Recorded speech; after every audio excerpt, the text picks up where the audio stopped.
All About Beer receives underwriting support from Heavy Seas Beer. They understand the importance of independent journalism in the beer space, and their support helps fund original work. Learn how you can affordably support journalists by visiting allaboutbeer.com/support.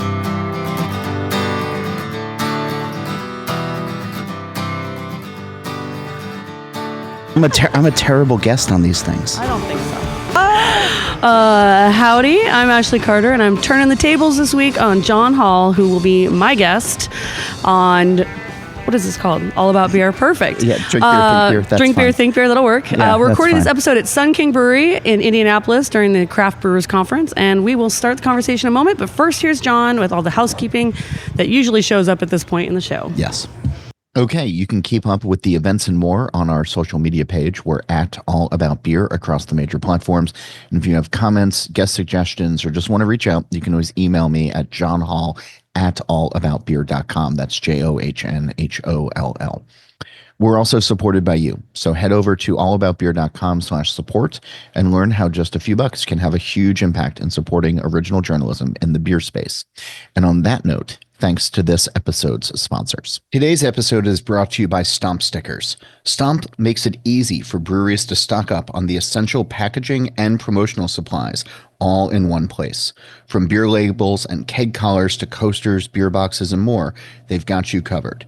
Plus, every product is backed by their 100% satisfaction guarantee, and their full-time support squad is ready to help anytime. Visit stompstickers.com and use code THINKBEER for 15% off of your first order. If you're running a brewery, owner or operator, Beer 30 by The Fifth Ingredient is the ultimate command center. The most powerful brewery management software on the market, Beer 30 handles the entire brewing workflow, from recipe development to production. Once your beer is brewed and ready, it seamlessly manages your inventory and streamlines your brewery's sales and distribution, all in the same easy-to-use platform. Beer 30 lets you get back to the beer and to the people that made you fall in love with this industry in the first place.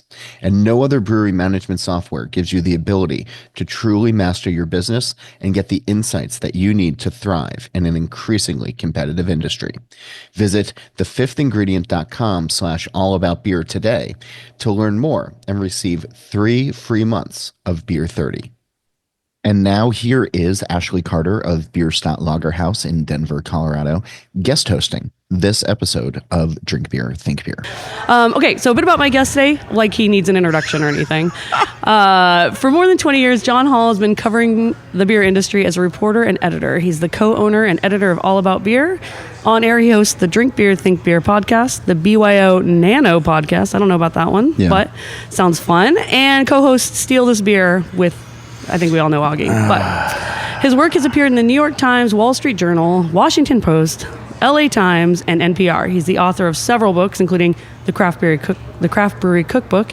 And in 2019, John was enthroned by the Knights of the Brewers Fork of Belgium, descendants of the ancient Brewers Guild.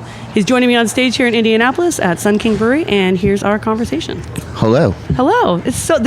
I'm very nervous. This is weird for me. Yeah. And here's why. You approached me because you're going to do an episode of Brewer to Brewer. Yeah. And you're like, we were in person. Oh, we were in Duluth. We were at Little Beers. And you're like, I want to interview you. And I was like, sure, yeah, why not? And then for the last couple of days, I've been like, what am I getting into? And then the Colorado Guild showed up right before we got here. And they're like, oh, what are you guys doing? I was like, oh, Ashleigh's going to interview me. And they all kind of laughed. And their laugh sent a chill down my spine. So, like, I don't know, strap in, kids. I know. I'm very excited to turn the tables here. Okay. And I've got like some surprises for you. Great.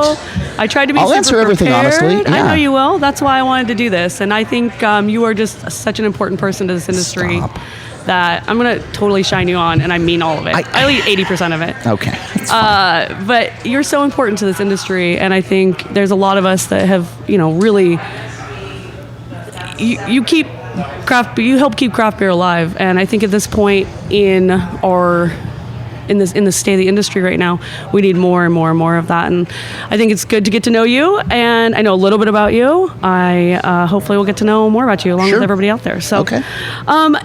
I think I just want to start, why did you say yes? Finally. what do you mean finally? Well, It's it's in not my like head. I've asked you a bunch of times, but maybe I only did it in person once. I say yes to everything. Great. I like that philosophy of, and I like a challenge as well, right? I don't think I'm all that interesting, and I mean that. That's not like oh no, of course you're like I'm kind of a boring guy, right? Because I grew up as a journalist where my opinions don't matter, right? I'm just here to write the facts, write the story, get the right information, and get it out to people, right?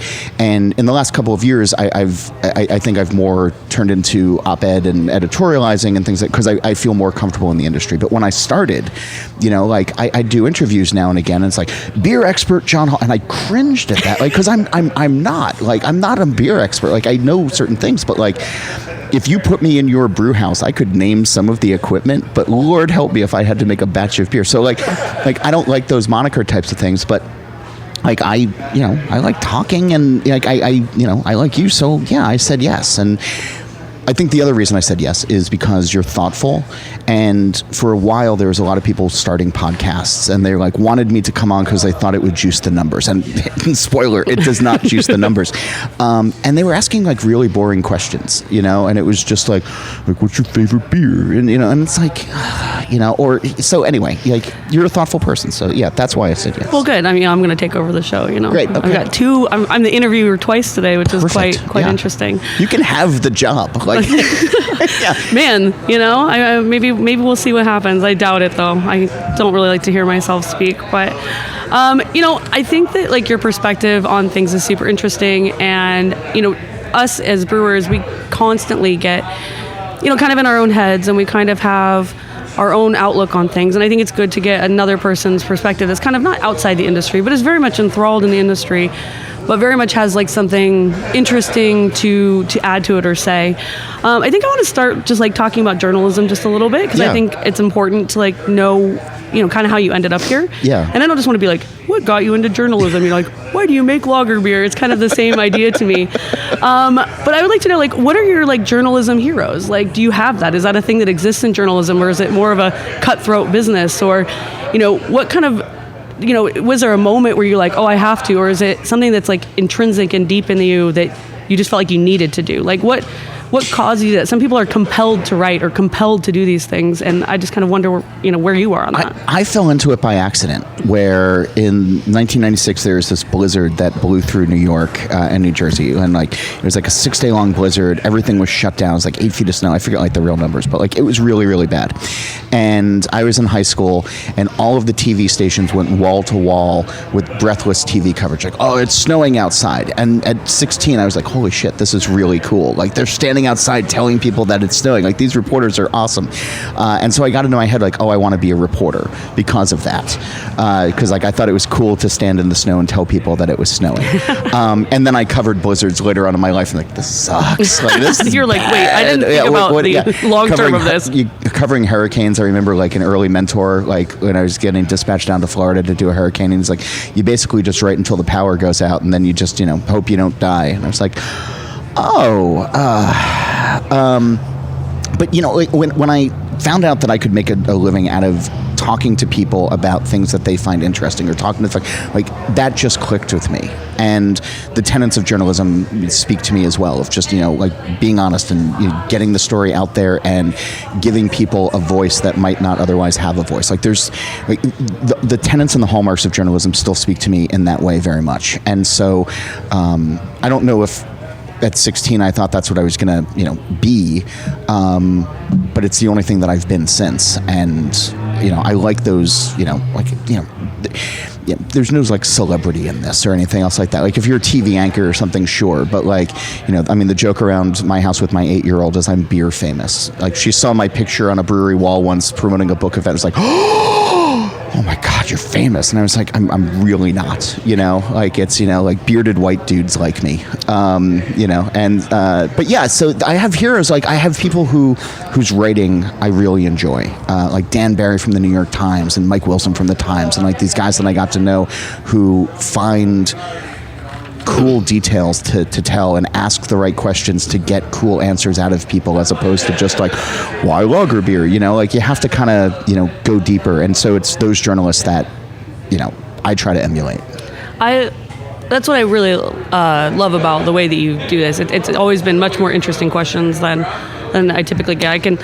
I bet there's like a dozen podcasts that I'm on where I'm literally asked the exact same thing, and I do it because I think it's important, and not everybody listens to everything, and I'm definitely not famous, so I like to get it out there. But I've always admired that. The first time you interviewed me, people may not know this story, but you interviewed me for Craft Beer and Brewing Magazine. Okay. And like a big long interview, and the most coolest thing about it is that you never once asked me what it's like to be a woman in the industry, and like that is the most. I felt so seen by you, and I felt so just happy. It was like the first time I'd had an interview where that wasn't a topic of conversation, and so I have to thank you for that. And I just think that speaks to just how you think about things. So in fairness, if you go back, right, 20 years I've been doing this now, I probably asked that question at some point, right?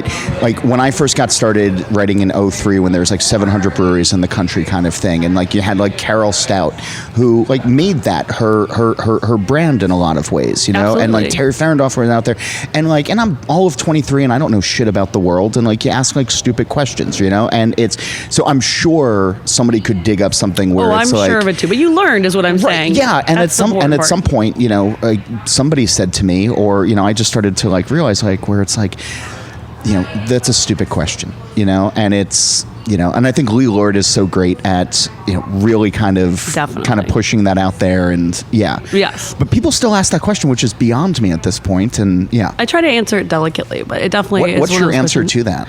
I try to pivot it to what does equality in the industry look like to me.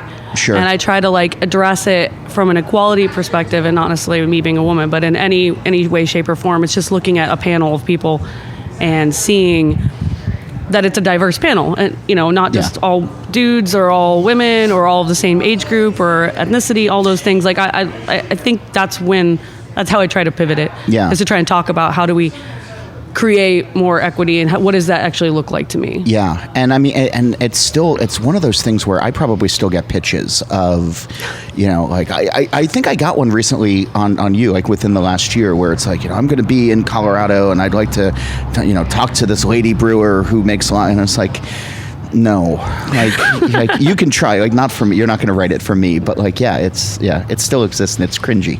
Well, I think this is a good. Okay, so I was going to save this till later, but two things have already been brought up that very much interest me. Yeah. I asked a bunch of people to submit questions. No shit. I did. Oh God. So one is from a Hannah, age 8, that your wife got me, and I could talk to her on the internet like a creeper. Wow. But I tried to get my homework. Darce did not. Yeah. Darce did not tell me this was coming. Of course not. All right. So from Hannah, age 8, age 8, New Jersey. How did you get to be beer famous, and how does it feel? I think it's longevity and bow ties. Yeah. I think the bow ties have a big thing to do with it, right? So, which you're not wearing right now, by the way. Oh, he's got bow tie socks on. Yeah, see, because somebody was going to say it to me, where's the bow tie? And you got to be ready. So I'm wearing my bow tie socks. Perfect. It's like 90 degrees in Indianapolis today.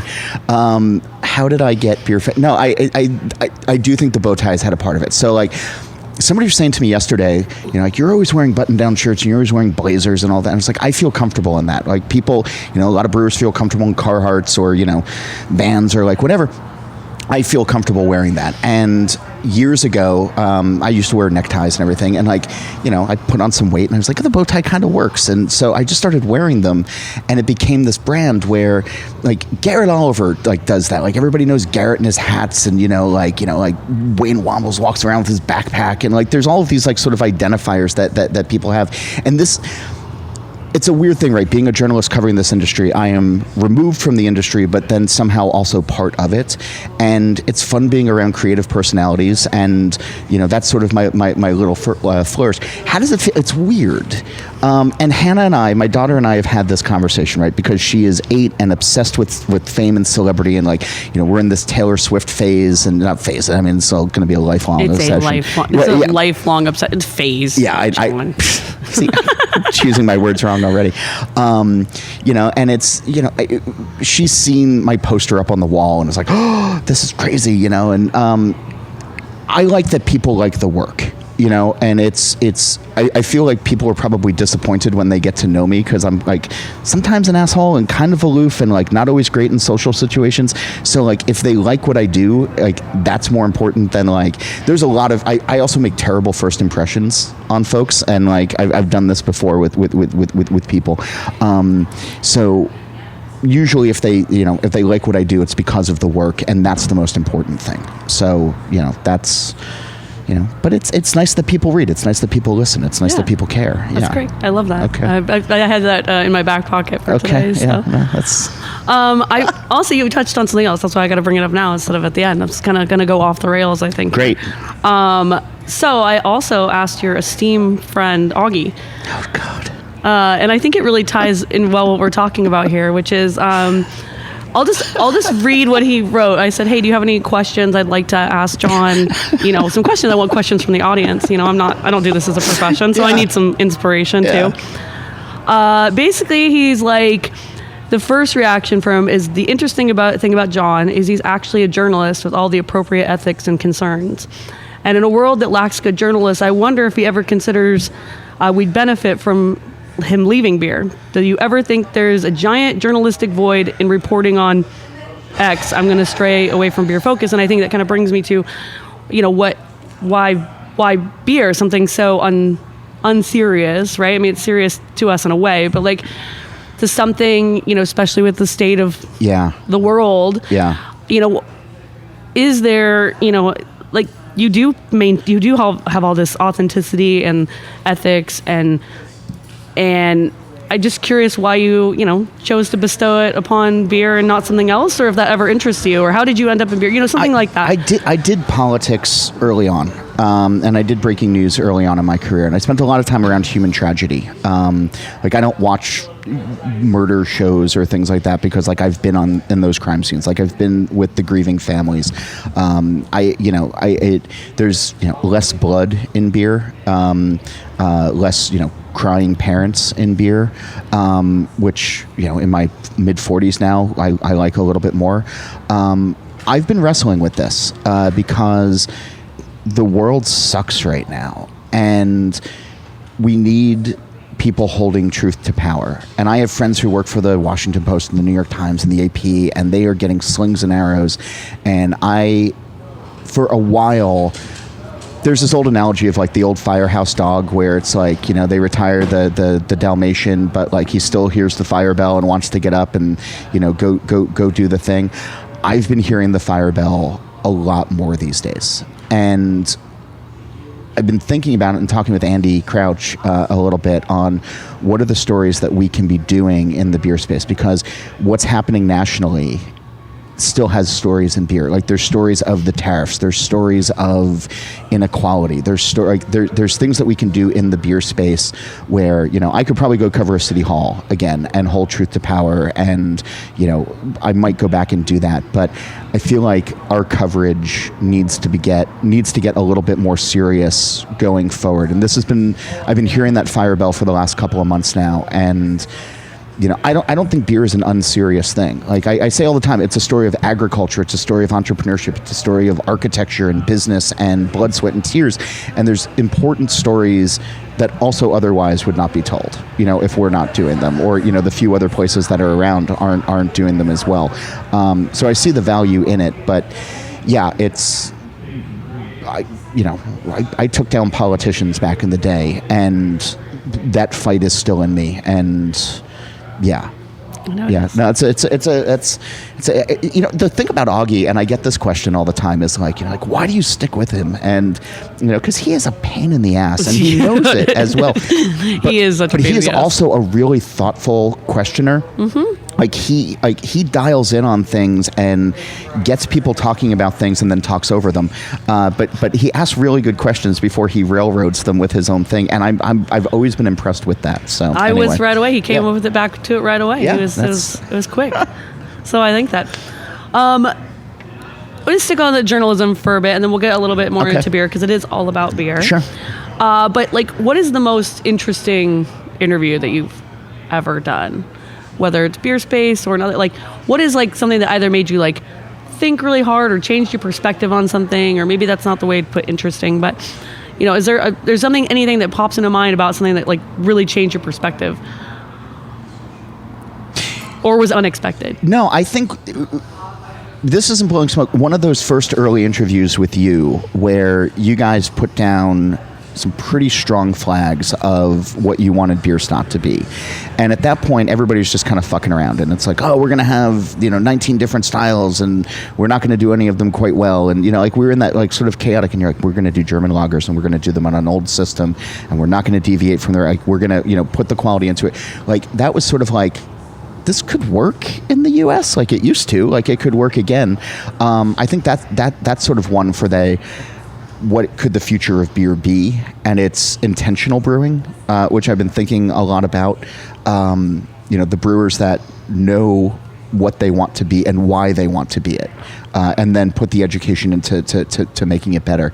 I mean, I had early interviews with Jack McAuliffe, who's the first microbrewer in the U.S., who told me some like weird, crazy stories, and like you just hear about like the heartache that they put into these businesses that people like now stand on the shoulders of and things like that. But I don't know. It's always like, and it's not always the stories that get into print or anything, but like talking to bartenders, talking to people on the production line, talking to just like the everyday folks that when you're on a brewery tour, you just walk past because they're wearing boots and have a mop in their hand. Like those are sometimes the most interesting stories where, it's craft beer has been a boon to so many people's like career and livelihood.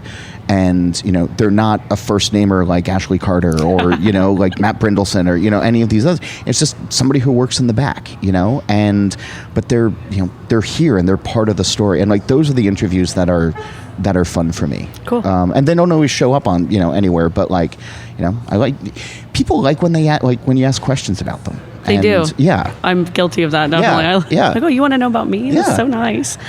Well, that's fantastic. I love the idea that, we were able to help, kind of steer some direction. And I think, having people to talk to about it is the way that we're able to get the word out, right? And like, hopefully inspire other people to try and put that kind of effort in, to kind of really focusing on one thing. Yeah. So I have a question from our good friend Todd. LTD. LTD, yeah. LTD. Good friend Todd. I'll get some beer stuff. Yeah. Smoke beer. Is there ever too much? No, this is a joke that got out of hand. I know it did. It got out of hand with both of us. It's a joke that got out of hand. That's on the next podcast. You didn't know this one was actually Rausch Beer podcast. This is the This Week in Rausch Beer podcast. This Week in Rausch Beer podcast. Yeah. So when I started at All About Beer the first time, back in like 2011, Daniel Bradford was the owner at the time, and I started talking about like I wanted to weave themes through the entire print magazine, and it wasn't going to be obvious. Like I wasn't going to call it the Rausch Beer issue, but there was going to be threads that smart readers could sort of pick up on. It was this kind of conceptual thing that it's called Taylor Swift would call that an Easter egg. Okay. Yes, but it's like a, various things throughout. And Daniel goes, we should do a Rauch beer issue. And I was like, no, we're never going to do it. Like I pulled the IRI data at the time and I was like, this absolutely not. We're not going to do this. And then the guys from Dovetail like created this Week in Rauch Beer thing with me. And then we made hats and glasses and people bought them. And then I do a podcast and like I show up at places and people are like, have this Rauch beer. And it's like, thank you. I enjoy it. Like, this is great. But I'm not like, I'm not Matthias Trump. Like, I'm not like, waving the flag for this. And, like there's literally a flag at your place there just is. Because like I had one custom made. And Andy was so mad at that. He's like, you spent what on this? And I was like we're a fledgling company. We're like 6 months old. It's the pandemic. I'm like, I'm going to send them a flag. But no, I what I like is how polarizing it is and how the repetitiveness of it. It's sort of the story of craft beer in general, right? Where when you're young and you try your first IPA and you're like, oh, and then you get that Sherpa who like, yeah, but think about grapefruit, think about pine, and like, you're like, oh, yeah, this is kind of like that kind of thing. Like Rauch beer, if people try it 5 times and they're just like, it's not for me, it's like, I respect that, like there's beer styles that are just not for me as well. But I like the visceral reaction that it gets from first timers, because it's so unexpected and it can be so bracing. And then if they come around to it, it's like, oh.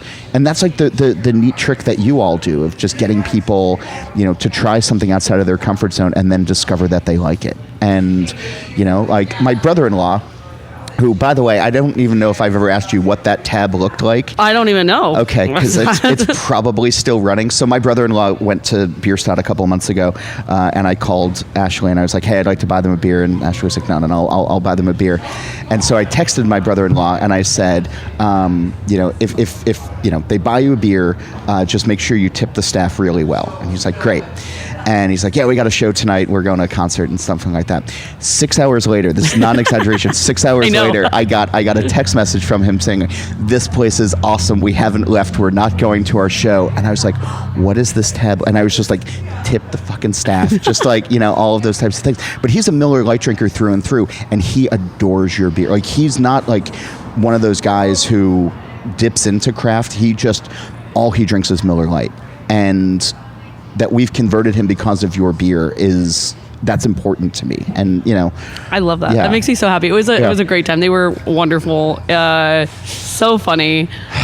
So many beers. Yeah, no, he can put them away. It's he's like a 30 rack of Miller Lite kind of guy. And it's we were talking about that last night. Somebody was drinking Busch Light last night. Yeah. What was LTD's question though? Just smoke is beer? there ever too much smoke? No, I don't think so. I think the Dovetail guys, and I think you do, like, you go pretty big on the grist. Yeah, 100%. Yeah. 100%, yeah.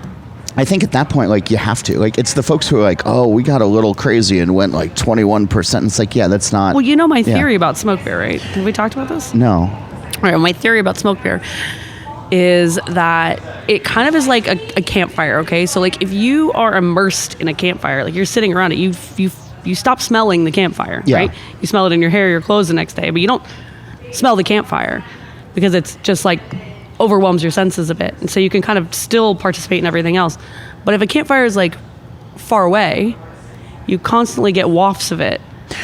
Okay. And so I feel like you have to have more. And just be fully enveloped in it. Because, I like that. The idea like at Schrankela or, in Bamberg is once you get to the third one, that's when you start tasting the malt. It kind of just fades into the background, though. By the way, Todd from Good Word, if you don't know what we're talking about. Sorry.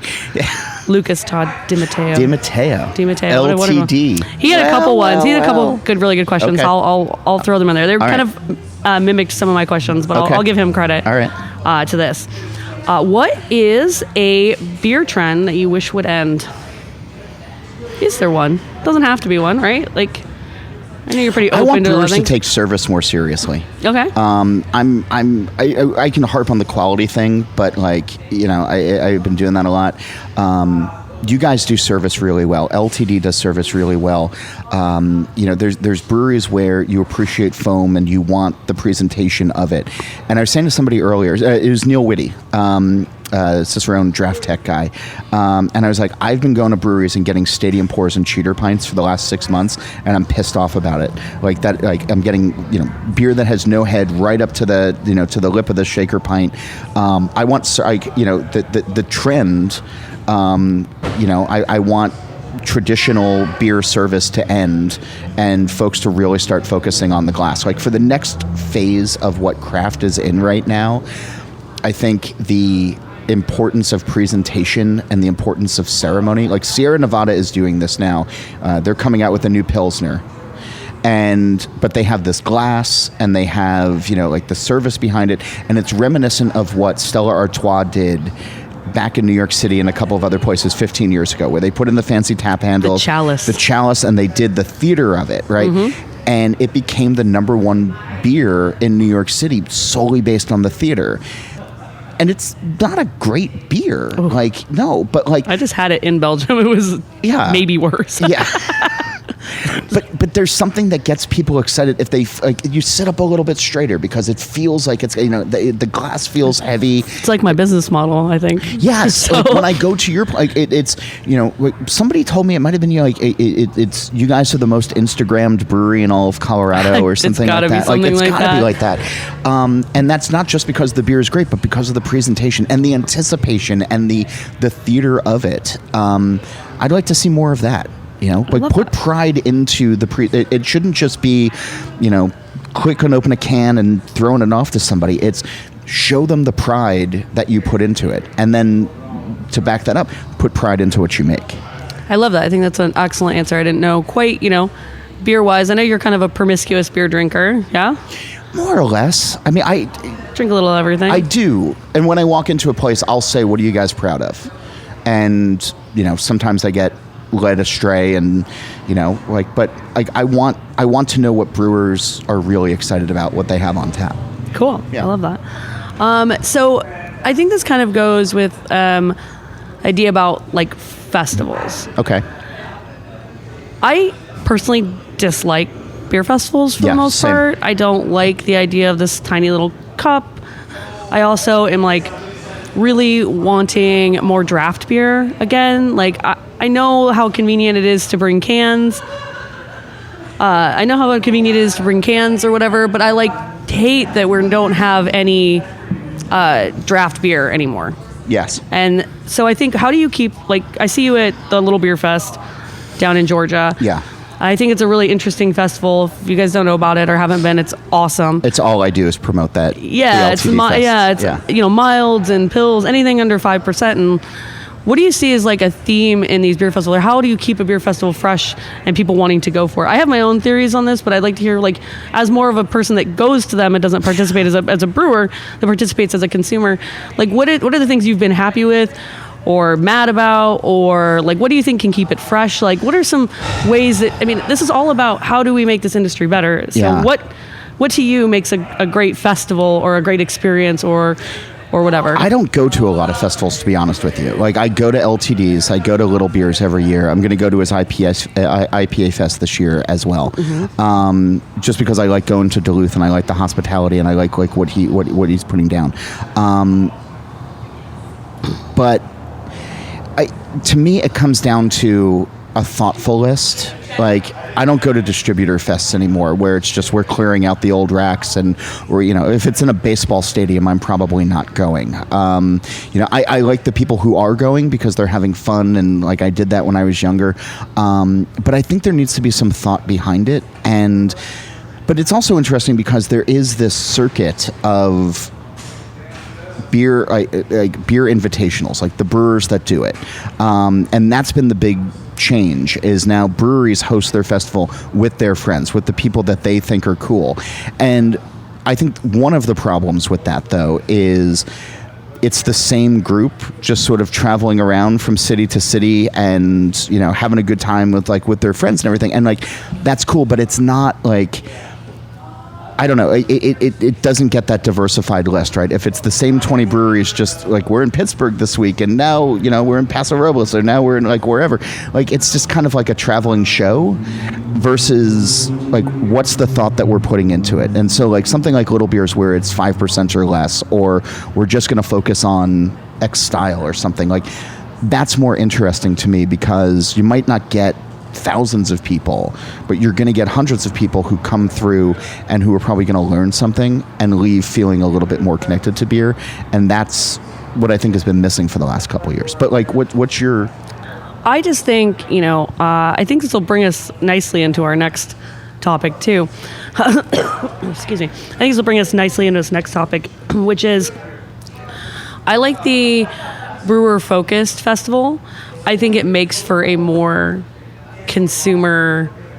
better consumer experience, is actually having the people who make the beer be there to serve it and talk about it. Yes. And I think that when you make it good for brewers, a fun place to be, before and after parties, your friends there, requiring, the Firestone Walker Invitational requires that a brewer, a head brewer or an owner is there to pour the beer, or else like you don't get to come. Right. And they make it very nice for you to want to come. And I think that like you're always going to tell your story best. And as much as I like sending like one of our employees or whatever it is, they really can't tell the story like I can tell the story. And so we'll say I just want free perks because I don't know if you know this, owning a brewery doesn't have any. No. So this is one of the very few.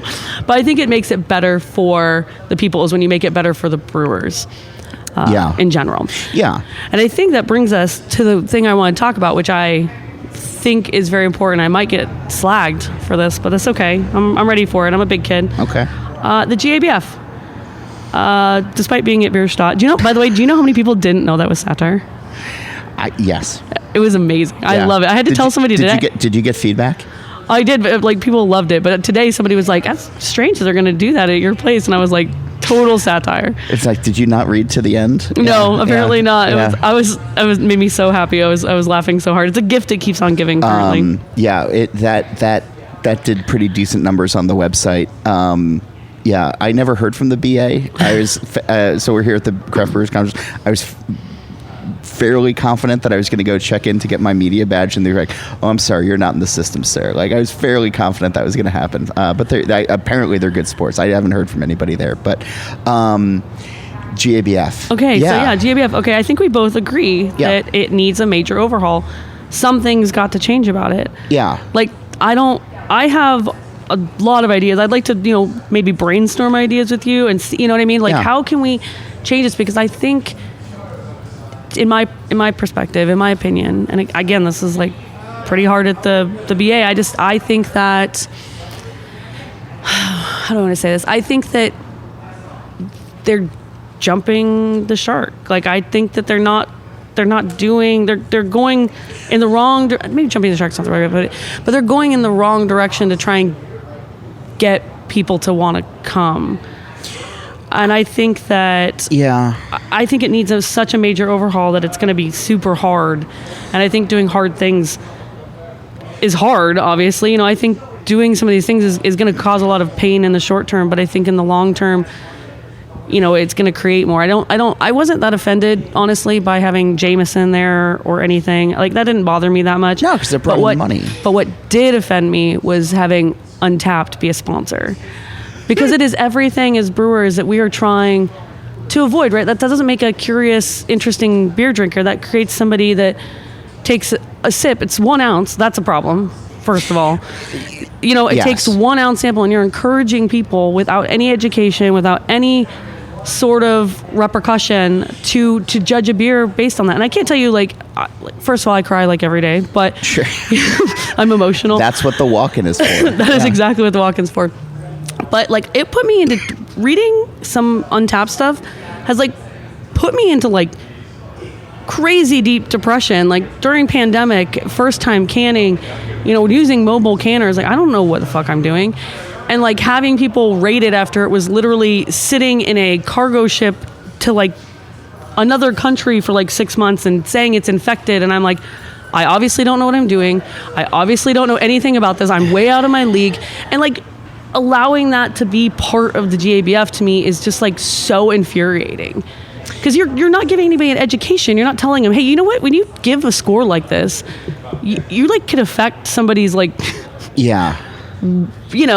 I don't care about our scores, but I do care that I'm the things that I am doing are not infected, or you know what I mean? Things like that. I want a more educated beer drinker, and I'm not sure that's a way to educate beer drinkers. So I think it's a long way to put that. No, but I think you're right. So GABF, though, has always been outside of the realm of that, right? It has always been, not always, but in let's say the last 20 years, a party, right? And it's been to celebrate and to all of that, but it is also a huge revenue driver for the organizer, the Brewers Association. So, if Jameson comes by and they say, hey, we want to get into the craft beer space and we want to give some people some barrels and we want to do some collabs and we want to pour that on the floor and we're also going to pay you X to do that, of course they're going to do that.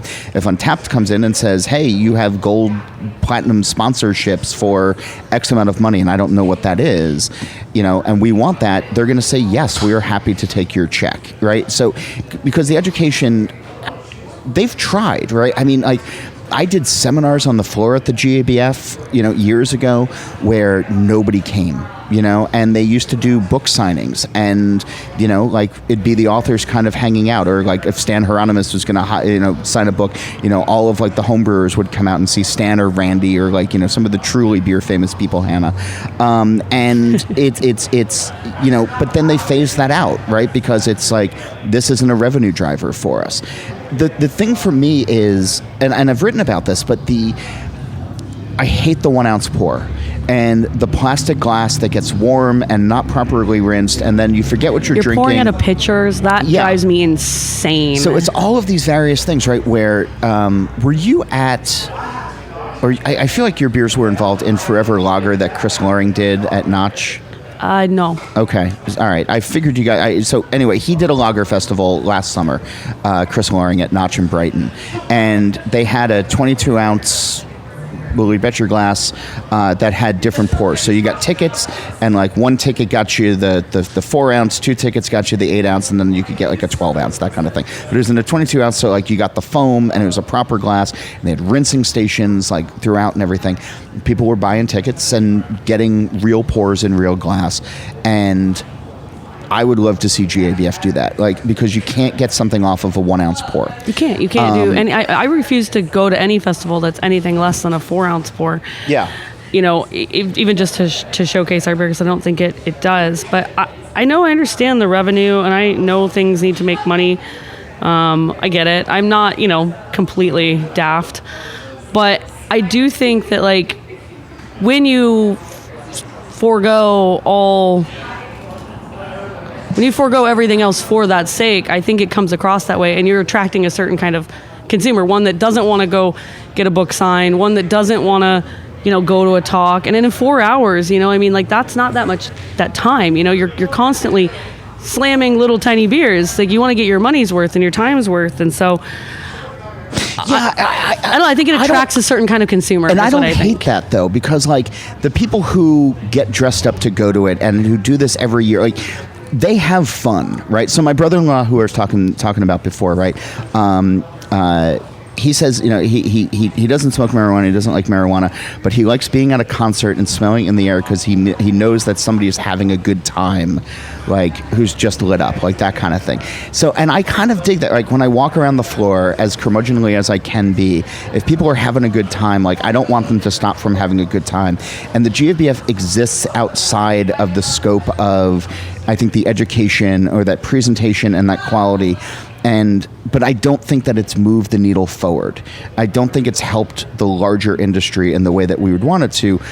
But it's just now designed to be like a big party where people come. And again, I've written about this where it's the BA has almost sort of, not doomed itself, but like those downturn years, they were a victim of their own outside success, right? Where it's go visit your local tap room. It's try these different styles. And so when I go to a good bar like yours and I can get a full glass of beer and I can sit in a comfortable seat and the music's not too loud and I can bring my dog if I want to and I can hang out with a diversified tap list and stay as long as I want kind of thing, versus I have 4 hours and a 1 ounce glass and I got, I think people started aging out of that, saying like, well, why am I going to want to jam myself into a soulless convention center when I can literally go up the street? A soulless convention center. Oh, yeah, no, it's it's the downside that like, nobody talks about. It's I wrote that once, like my first year of GABF judging. I had this like line like 10 paragraphs, and I was like, there are a lot of farts, and I forget who it was, but like some brewer that I know, like, came up to me afterwards, and he was just like, you said the quiet part out loud. And I was like, no, it was not quiet. And it was very much out loud. But yeah, it's one of those, I think it exists outside of the general beer world. And, I think it's a testament to you guys, though, that everybody shows up at your place during GABF because they know, that you're doing it right. But that weekend is just, I don't know, it's like a cosmic blip. Like, it's in the good place, right? It's the eye on Jeremy Bearimy. Like, it's, sometimes Tuesdays and also the month of August. Like, it's not one of these real things that exists. Love it. Cool. So, I think it's not, speaking of the quiet parts out loud, I think it's not it's not unknown right now that it's hard out there. Like the industry is very tough. It is not doing great. I think that, it affects all of us. And I think, any maturing industry, there's a certain amount of it that we hope kind of does go. We want the bad things to close and, the non-quality and things like that, people who are in it for the wrong reasons to maybe, weed themselves out. But I think we're not seeing that. It's kind of, it's kind of coming from everywhere. Like good people are closing, people who care, people are. Is there any particular closures that have like affected you personally, or, I don't know. I know Jersey's really hard to have a craft brewery there anyways, but is there any closures that are like particularly affected you? I mean, I know I saw you when you came down when Falling Rock closed, and things like that, but is there anything, and why particularly did it hurt? Did it feel like, what about it, like, can you articulate what about it? That was one of those places early on when I started going to Denver where, Chris and the team there were welcoming and understanding and, like sometimes kind of dicks, but like, but would put a good beer in front of you and be like, try this. And here's why to try this. And it wasn't just because it was hype juice, or something. Like it was just, it's weird, right? Because again, oh man, that guy looked like Augie for a Dude, it does. Holy I know crap. exactly. I saw your eyes light up and also your heart stop. You got a doppelganger here. Doppelganger just walked by the tent at Sun King, and I was like, "Oh God!" He kind of walks like him, doesn't he? He does. It's an unearned swagger. Yeah. All of the confidence. But it's weird, right? Because I've been covering this industry for 20 years, and there are. Like you get to know people on a personal level. Like you go to their house and you know their kids' names and you break bread with them outside of things. And as much removed as I am and try to be as a journalist, where it's like I've been clear with people, like if you fuck up, I'm going to write about your fuck ups. Like we're friends, but also like my first responsibility is as a journalist, and like that's lost me friends in my life, and like I'm used to it, and like I don't like it, but it's the job. It's what I signed up for, kind of thing. Nebraska Brewing just filed for Chapter 11 yesterday. I've known Paul and Kim for, good 15 years. Like that, and I reached out to him. I was like, you all right? And, so, there's been a couple that have come up. I'm trying to think of who recently, but like there's ones that hit harder. The Duck Rabbit was one of those ones that early on, they were the only ones putting a milk stat out. God, I was obsessed with that beer. Right? When you're first getting started and like your friends are grabbing bottles and you're doing these bottle shares and you're trying to figure out all these flavors, like Duck Rabbit hurt. Like they would put out an ice bock now and again. So like the first ice bock I probably ever had was a Duck Rabbit ice bock. And it's like, those were the building blocks of, getting me to where I am now. And I'm sorry to see some of those close. The other part of it too is, and I've had this conversation with folks, like 10 years is a good run. Like most restaurants don't make it that long. So, this doesn't have to be forever. And I think that there is a big misstep by some of the educators and some of the associations and some of the groups that very early on, when the growth was happening insane, where it's like, you're going to pass this on to your children, your brand's going to live for 100 years, like we are the universe now, and that kind of, and it's like, no, that's just not how it works. And I think people are starting to realize that now, or have for the last couple of years, and they're sad by it because they were told that this was going to be forever. I think it's a very good point. I don't feel, I don't want to do this. I do kind of want to do it forever, but I don't have any designs to pass this on. Like, I joke about it, but like, if I die, I want the brewery to go down with me. Like, I am so much of my brewery. Like, I don't want anybody else to have it. I don't want anybody else to, like, I want it for my own. And like, so I hope that we can serve. Tommy Arthur has said that as well, that he doesn't know if the Lost Abbey is the Lost Abbey without Tommy. And I asked Jim Cook once, and he gets that question a lot of like, what happens? And there's technical things, right? His wife owns like the Class B stock and it goes to her, kind of thing. And he said at some point after I die, he's like, it'll probably get, he told me this not a couple of years ago, it'll probably, like go to another company and it'll just go to rust. is the way that he said, because he is Yeah. the brand, you know. I mean, Andy and I own All About Beer now, and it was founded in 1979 and have a series of owners.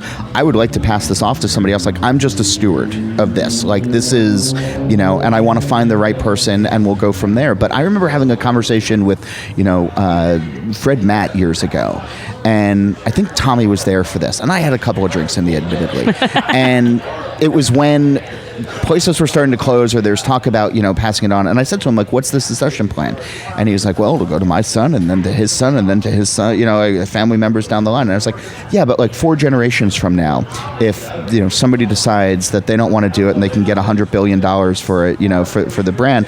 And he was like, that would never happen. Our family would never do that. And I was like, you can't guarantee that. No. And it was Ask like the Germans about that. Right, Ask where we got our brew houses he was from. insistent that I was wrong, and I was like, you can't predict the future. And I think like John Mallett like came and like had to like pull my shoulder away, where he was like, you're being an asshole, Holl. I was like, I know, like it's, but you know, it's Well, you yeah. ask a question like Yeah. you answer a question that way. So you yeah, know? it was, you know, I love that brewery, but yeah.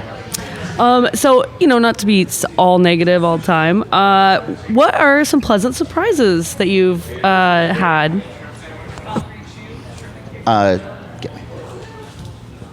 Yeah.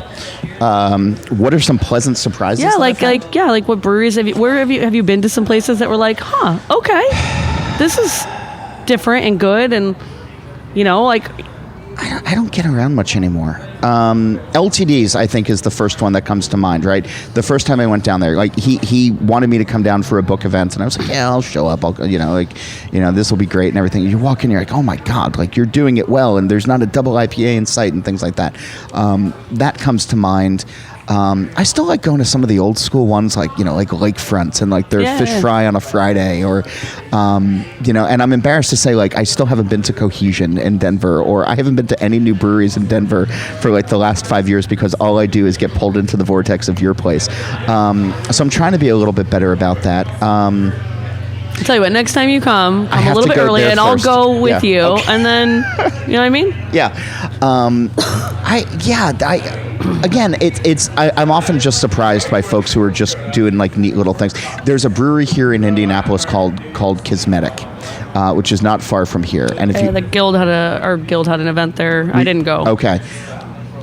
They're doing really cool stuff. It's traditional 4-ingredient beers. They're doing some neat pilsners. They're pulling some, you know, fun stuff out, and they're doing it on a, you know, I think as they'd say, like a janky 3-barrel, you know, kind of thing. But they're making like really good beer, and it's fun in a good way, and it's not what you would expect, you know, from the place where it is. And that's always been the fun thing about beer. Like it doesn't have to be a beautiful system like Mills River for Sierra Nevada. It can just be, you know, smart people doing smart things on the equipment that they can afford and doing the right thing forward. Cool. I know we're getting close on time. Yes. Yeah, I think we have like 5 minutes. Perfect. I'd like to close it out with some pretty fun questions. Yeah. One Your dad from- asks. Yeah. One from your wife. Oh God. I did my homework, John. I love didn't that come you here. reached out to Darce. I think that's great. How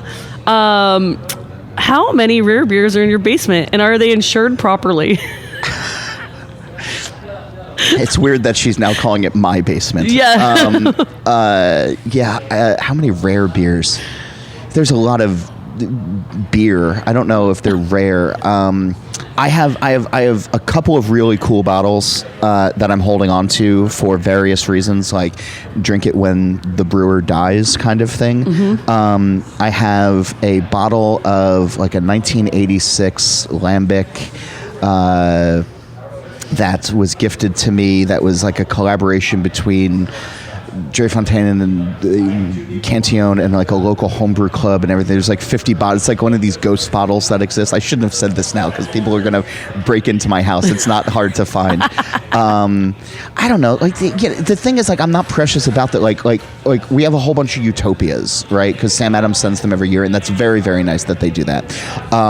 But like when we lived in an apartment, we used to keep them on top of the fridge so that, like, because it's a noticeable bottle, so people would come by, like, oh my God, you have Utopias? And it's like, yeah, let's open them. And it's like, it's Tuesday afternoon. It's like, yeah, like, It's the why best are we time gonna, to yeah. do this. I don't know how much is down there, Darce, but I know that a lot of it has to be cleared out.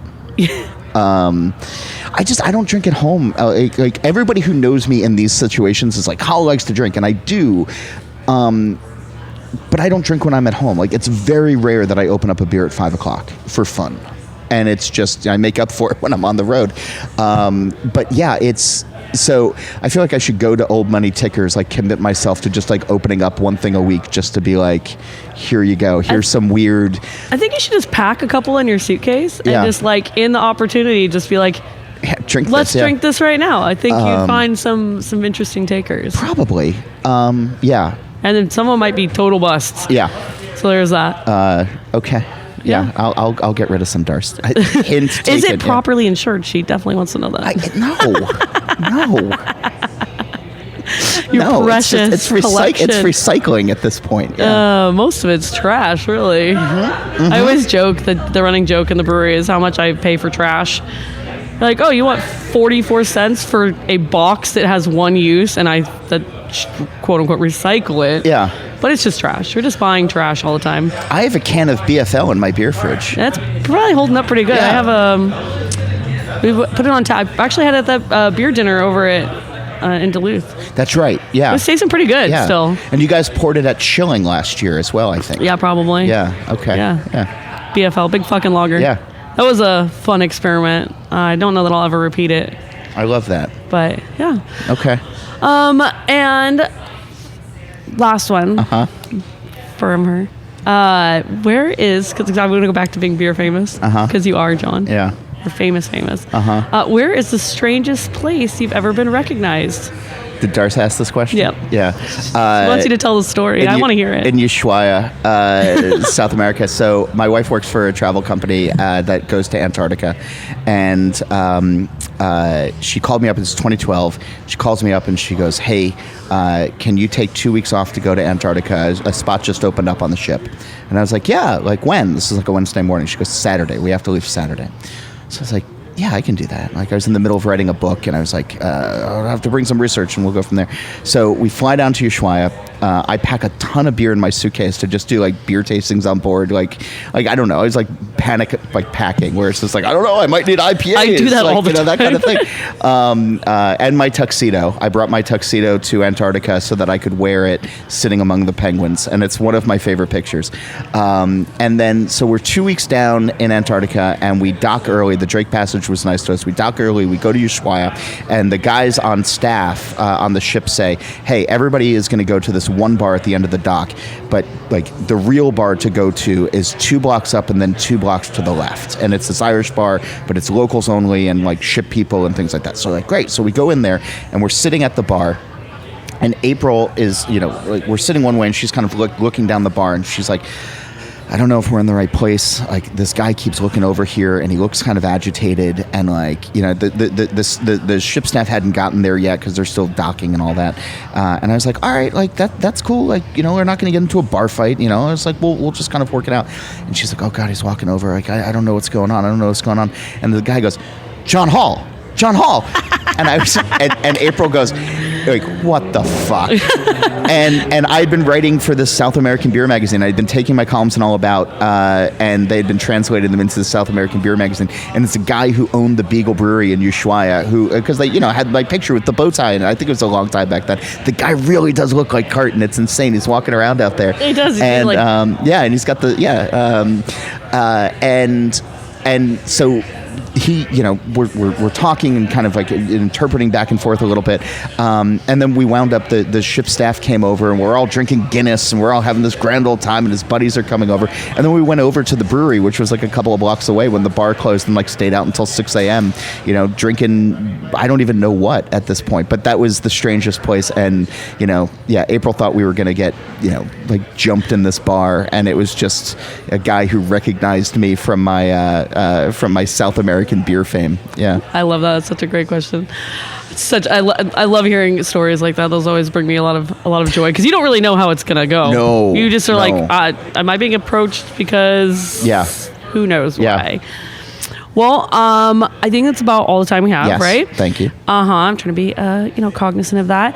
But is there anything you want to end with, or anything you don't think that you were expressed well? No. Or did you have fun? I had fun. Thank you for doing. You're very thoughtful.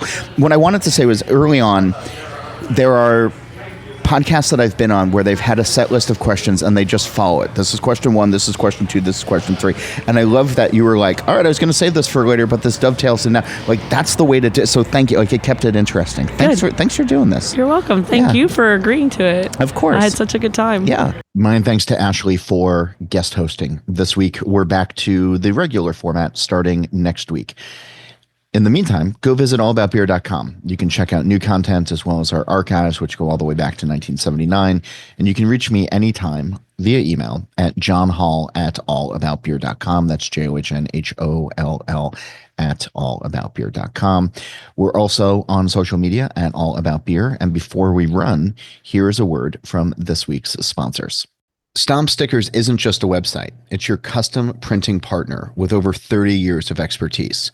Their support squad is ready to help by phone, chat, or email. Combining top-notch customer service with a super easy-to-use site, they're all about making sure you get exactly what you need, fast. Shop with confidence thanks to their 100% satisfaction guarantee. Visit stompstickers.com and use code ThinkBeer for 15% off of your first order. If you're running a brewery, owner or operator, Beer 30 by the Fifth Ingredient is the ultimate command center. The most powerful brewery management software on the market, Beer 30 handles the entire brewing workflow from recipe development to production. Once your beer is brewed and ready, it seamlessly manages your inventory and streamlines your brewery's sales and distribution, all in the same easy-to-use platform. Beer 30 lets you get back to the beer and to the people that made you fall in love with this industry in the first place. And no other brewery management software gives you the ability to truly master your business and get the insights that you need to thrive in an increasingly competitive industry. Visit thefifthingredient.com/allaboutbeer today to learn more and receive 3 free months of Beer 30. Don't forget to dial into the All About Beer podcast channel. Search and subscribe on your podcast platform of choice.